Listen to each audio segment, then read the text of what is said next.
correction. I mean, it's a huge move, but this is what happens when we get into kind of a euphoric kind of phase in something where people just don't care what they pay anymore. They just want in. This is Kaiser Johnson with Liberty and Finance. Due to intense market volatility, we don't have any set specials this week. Call us at 1-888-815-4237. That's 1-888-815-4237 to inquire about up-to-the-minute premiums and what we have in stock of gold, silver, platinum, and palladium. We look forward to speaking with you. Hey everyone, this is Elijah K. Johnson with Liberty and Finance. And back with us today is our good friend Chris Vermeulen from thetechnicaltraders.com. Chris, thank you so much for joining us today. Hey, thanks for having me, Elijah. Always a pleasure. Well, it's great to have you. We had you on just a few weeks ago, and you had a measured move for silver around 106, and then you were saying around that area you were looking to sell. You said just a couple days before the Friday huge plunge in silver that you were selling a lot of your physical silver, and it seemed like you pretty much nailed the top there. What do you think? How did you? First of all, how in the world did you do that? That was very good. And then second, what happened on Friday and is continuing to happen today on Monday? We're recording this about 1 p.m. Eastern. This will be going up at 8 p.m. Eastern. Who knows what's going to happen before then? Yeah. But yeah, what is happening in silver? Yeah, well, the charts just whisper to me. They just kind of tell me what's going on. No, but the charts were pointing to this. So when you and I spoke last, I talked about how 106 was my measured Fibonacci target. Typically, once you hit that, if we can break through it, we're going to go into some parabolic emotional phase where it could blow up to 120, 130, 140. And that's pretty much exactly what happened. I was in Vancouver at the VRIC event, and it broke through 106, and it spiked to pretty much 120. And everybody kind of went ballistic. The energy in the air was pretty wild. But that's typical price action. When there is a mass kind of herd psychology play where a lot of people are piling into a sector because it's been hot for long enough that people are all aware of it, we tend to see these strong explosive moves. And they're fairly predictable. Like the charts paint a very clear picture of where momentum should take us, which is 106. But once you break through a Fibonacci target, is I call it invisible ceiling. Once you break through this invisible ceiling, you kind of pop into no man's land, a bit of a bubble territory, right? And we've seen the same with gold. It's happened twice over the past year where you hit this target and then it pops and everybody gets excited. So that's what we've seen in silver. And the pullback, I mean, I think we could see a 40 to 60% pullback in silver. We saw a 32% pullback from the high in one day, which is pretty wild. But that's not the type of pullback I'm actually looking for. I'm expecting we're still going to get a bigger pullback in metals. It's going to take several months to unfold because I think the equities market is very close to a peak here, and it'll drag the markets down. But short-term wise, when we look at the charts, Elijah, the market is, the way silver moves is a little bit kind of like a meme stock, like GME and things like that, where everybody piles in, they drive the price to kind of short-term ludicrous kind of pricing. And of course, everybody piles in, and then there's a mass exodus when they all leave. They all bail out very quickly.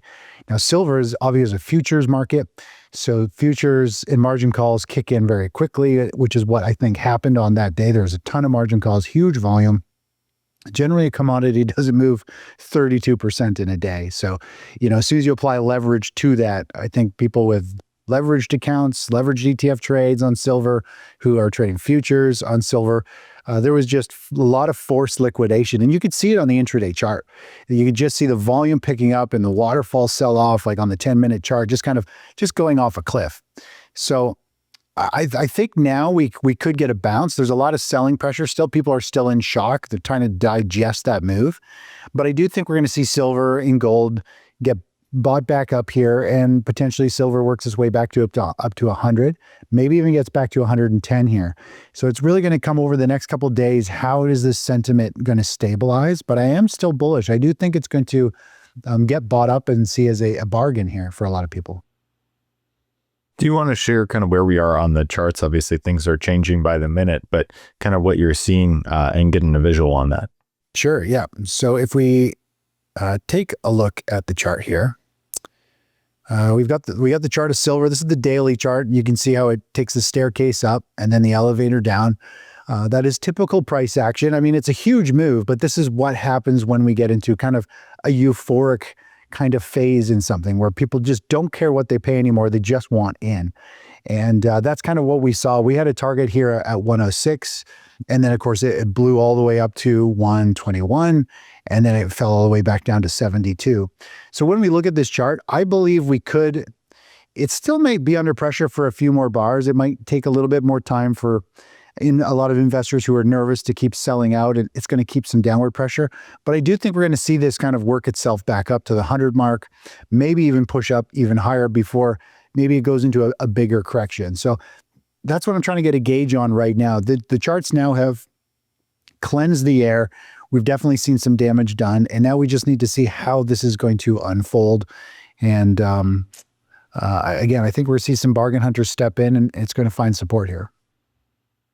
Now, you've really been calling for this pullback in metals or crash in metals for quite a while, and you've been comparing it to the crash of the stock market that you have been predicting.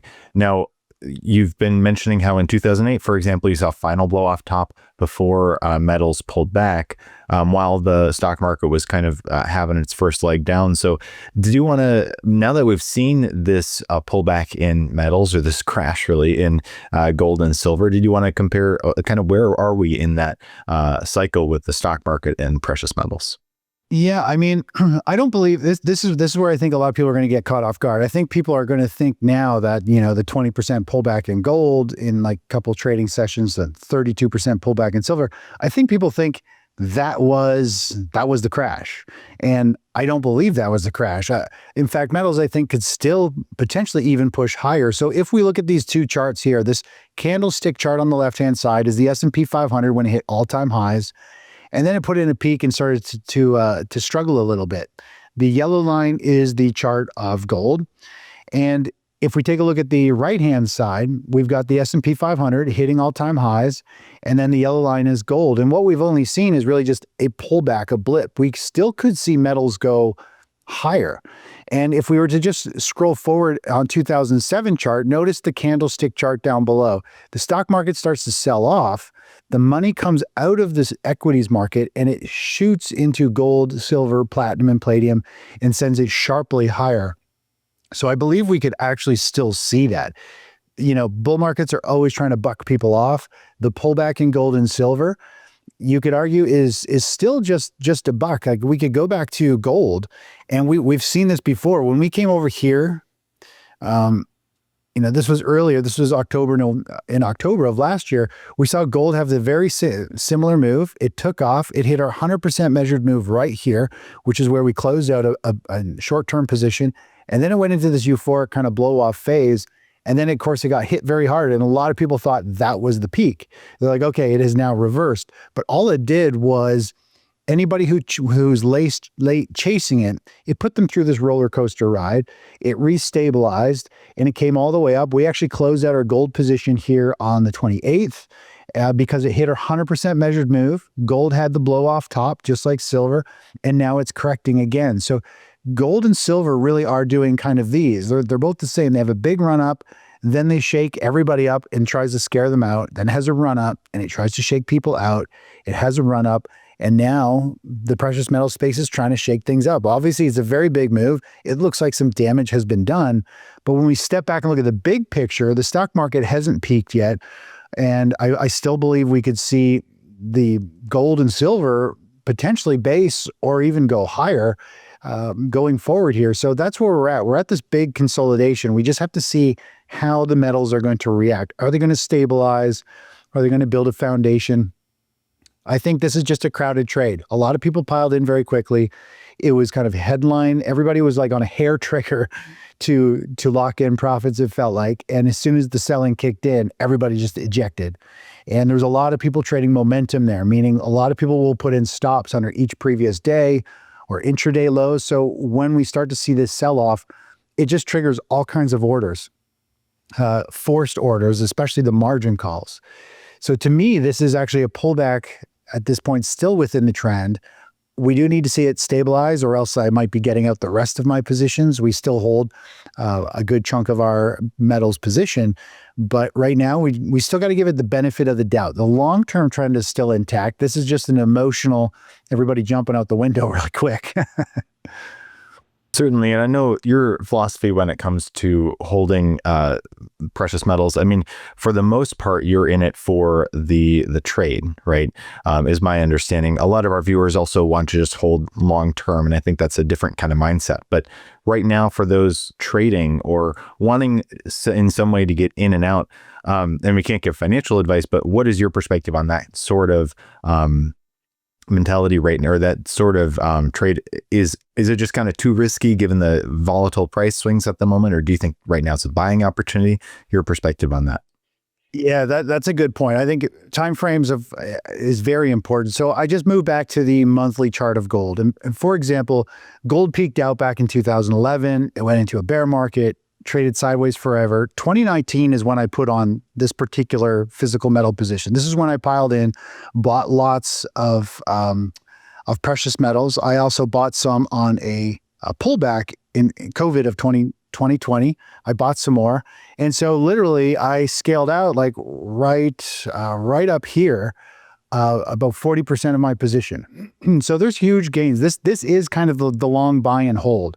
I'm not holding. I do want to exit once something goes parabolic, like into this type of phase, because I don't want to go through 10 years or go through potentially like 14 years to break even again, right? So I want to catch these moves when a new bull market starts. So this was a long-term trade.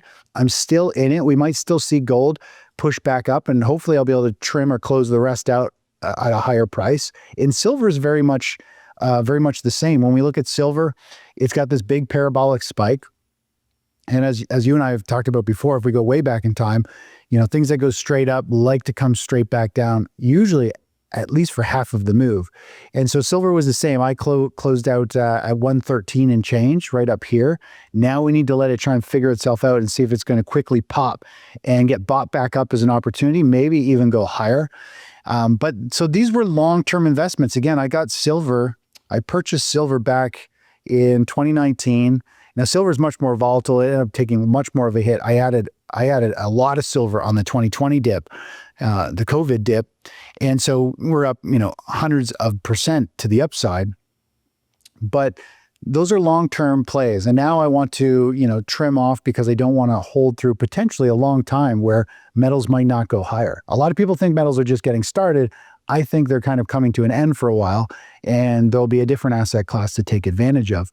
But as you mentioned, that's a long-term play. As a short-term play, we got into silver. We caught a nice 20% move and closed out a trade somewhere back over here as a short-term trade. We got in, hit two of our targets, closed it out. And then we did the same with gold. So we trade both of them. We got into a trade over here for gold. We closed it out right over here, up here. So I do provide both, right? I have the long-term buy and hold, and we avoid multi-year bear markets. And then I have short-term trades where we just get in, hit the targets, get out as more short-term kind of gains to kind of juice up the portfolio a little bit here and there. So it really is important for people to understand what time frame you're on. I'm a buy and hold when it comes to physical metals. It's just, I believe we're at a point now where I believe we might go a long time without actually huge gains. Usually people buy the rumor, sell the news, right? It's the same we see in the stock market. People buy into a stock, it goes up, you get really good earnings, and then the stock crashes. Precious metals are the same. People are buying into precious metals, expecting the world to fall apart, all kinds of bad stuff to happen. Then the bad things are probably going to happen, and it's already priced into the metals, right? It's always, most investors are behind the curve. They're buying, anticipating when the bad news comes, it's going to send gold through the roof. Well, gold and silver have already, to me, have almost kind of priced it in for a while. And so I want to step back from a long-term view and let it figure itself out. And we could see, gold and silver flatline and pull back for a very long time. It could be several years. We don't know. And I don't want to hold something long-term at this point as an active investor if it could go sideways for a long time when it has clear signs that it looks like it's peaking. Are your views pretty similar on platinum as well? We've seen a huge run since the beginning of 2025. So this last year was a huge upside move in platinum, but we've had a pretty big pullback in the last couple trading days as well. Yeah, so platinum definitely doesn't look too good. It had a nice breakout. It was on a nice run. And then, of course, we saw big selling in this whole space, and everybody just started to dump everything in the precious metals space. So a lot of damage has been done to the platinum chart. I did like it a few weeks ago as it was starting to break out, but not enough to get into a trade for it. I almost did, but it just didn't quite meet my criteria. So I'm not a big fan of platinum. I'm really not a big fan of precious metals at this point. I think, to go back to one of your things, I think most of the easy upside money in precious metals is done. And so your question, I think you stated there was like, should people get in? What should they do here? I think obviously things have been repriced a little bit, but in my opinion, for a short-term trader, I would kind of steer clear, because we might just see metals drift sideways and up very slowly, but then get hit with more selling and go into a deeper correction.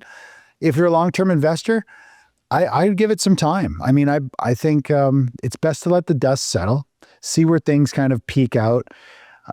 I'm not a huge fan of moving into the space right now. I mean, I'm doing the exact opposite. I'm scaling out, right? So generally, it's not ideal to move. I don't want to move in when it's at a point where everything from my perspective is saying start locking in profits and protect your capital, because the charts are pointing to, this is the type of price action that happens usually before a big reversal. And when it comes to other assets, is there anything that you're looking to maybe you think is a good long-term investment at the moment? That's a tough one. I don't think there's a whole lot that's really exciting to be at this point. Like, I think equities are a high risk play. They're still in an uptrend. We're still long stocks, but the market is definitely showing signs of weakness and fatigue. Typically, when we see gold and silver do this type of price action, it means we're very close to an economic top, something big, and that'll obviously send equities lower as well. And precious metals, I'm scaling out of. I think the play to me is to protect your capital. And sometimes to do that, you just have to step aside. So move to cash till there's a new trend sorted out, to let this kind of volatility work itself out. If it builds a platform and things start to go higher again, you just jump back in and you ride the next big flag, the nice big wave to the upside in metals or stocks. But right now, I'm not a big fan of anything long-term, other than I think the US dollar could strengthen. If the economy weakens and things like that, I think the dollar will go up. So just stepping aside, moving to cash, owning the right currency, having your cash sitting in the right currency could do well. The US dollar has potential to run like 15, 17% to the upside. I mean, that it doesn't probably help an American too much if but for me as an international trader, I'd much rather, instead of hold Canadian dollars, I like to hold the US dollar. So it goes up, 17% against my currency.